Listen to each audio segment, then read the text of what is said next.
In Pakistan, these young girls face an uncertain future. It's a wedding, but the men and women don't mix, and the bride remains upstairs, out of sight. Many men here don't permit their wives to ever leave the house. The women can virtually disappear.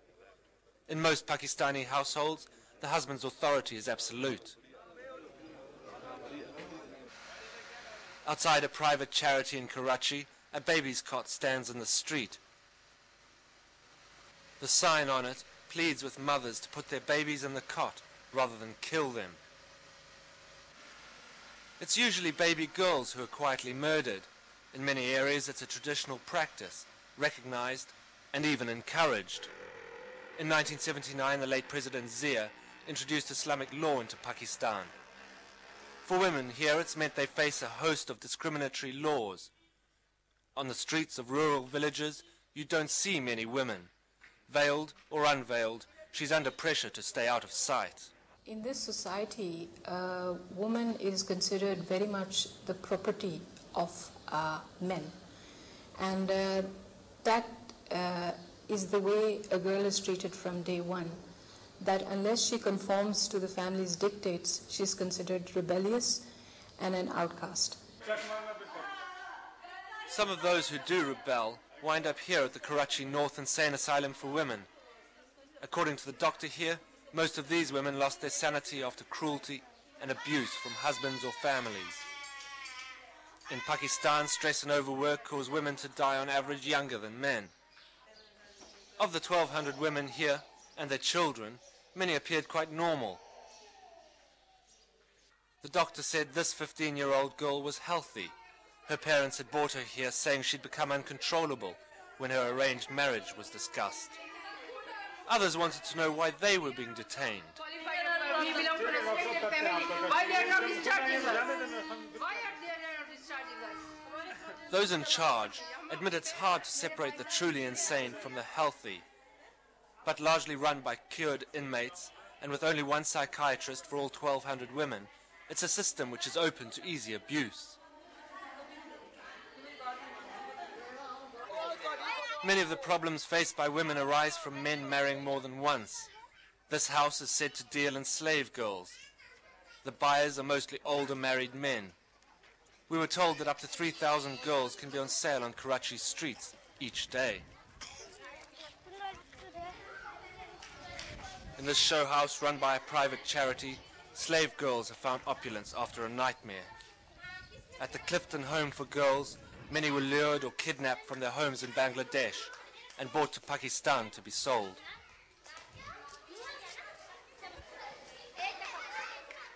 Amna was 10 years old when she was trapped into going with the slave traders. He threatened me and said, "I'll tie you up in the room. I'll kill you. Maybe I'll strangle you." Nobody would ever know. They didn't treat me well. They would beat me. The food was not good, and I was fed only twice a day. Even when Amna finally escaped, the first two men she asked for help tried to capture and sell her. Thank God the last man sent me to the Eddie girls' home. If I hadn't come here, they would have gone on selling me, and they would have wrecked my life.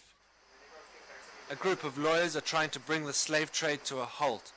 They say more than 200,000 girls have been traded in the last 10 years, and that the authorities don't want it to stop.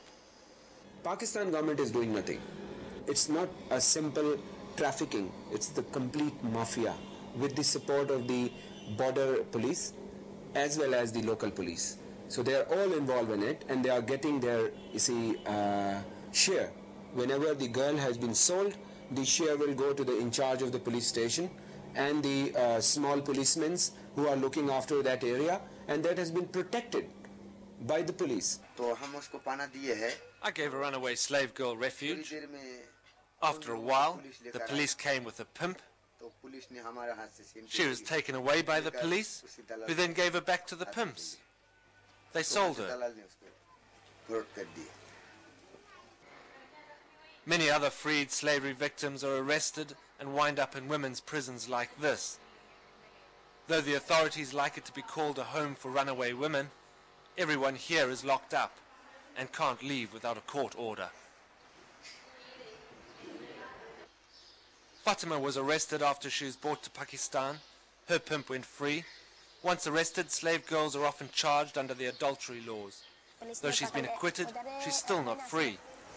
I stayed in the pimp's house for a month before the police arrested me. Then I was sent to jail, and I've been in jail for 2.5 years. The judge acquitted me.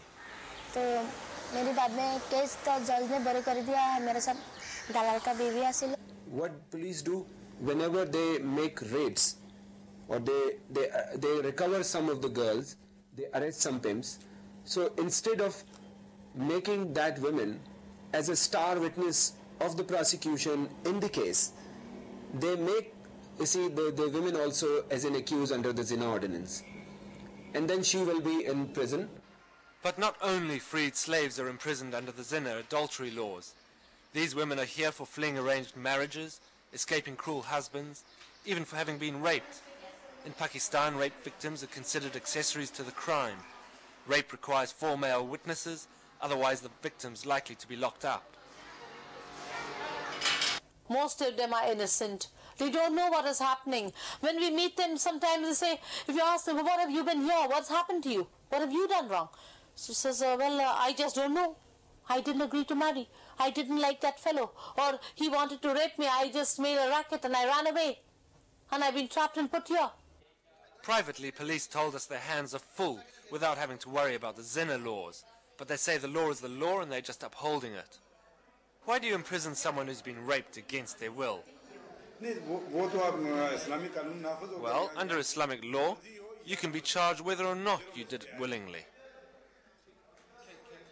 In the Karachi High Court cells, women wait for their Zina cases to be heard alongside hardened male convicts. Ruqayya Khan is in prison because she won't marry the man her parents want her to. She's in love with another. Now, her parents have laid a charge of Zina against her, and she won't be released unless they withdraw it. My parents didn't want me to get an education. They thought I'd become morally corrupt because our school had both boys and girls. They thought I'd run away with a boy, so they arranged a marriage for me. This was how the antagonism started. It's too easy to blame only Islam for the position of women's rights in Pakistan. Religious leaders say that Islam prohibits both men and women from premarital sex, and that the Quran instructs these boys to respect their female brethren and to give them freedom of choice in marriage. But it is the fundamental belief that women belong at home which justifies much of the discrimination here. She doesn't need any job in the society. She should remain in home and try to rear up her children, which is the next generation.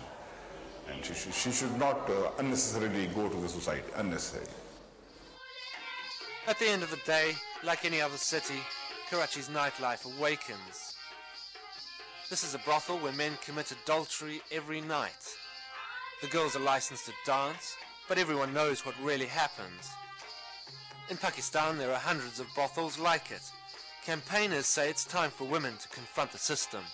There must be a push to raise the awareness of women about their rights and to make them much more aggressive in demanding a full share. As the call for women's rights whips up, they're not totally deaf to it here. In this region, men dominated women long before Islam arrived. And it's perhaps the depth of ancient desert law which makes sexual equality in Pakistan still a distant dream.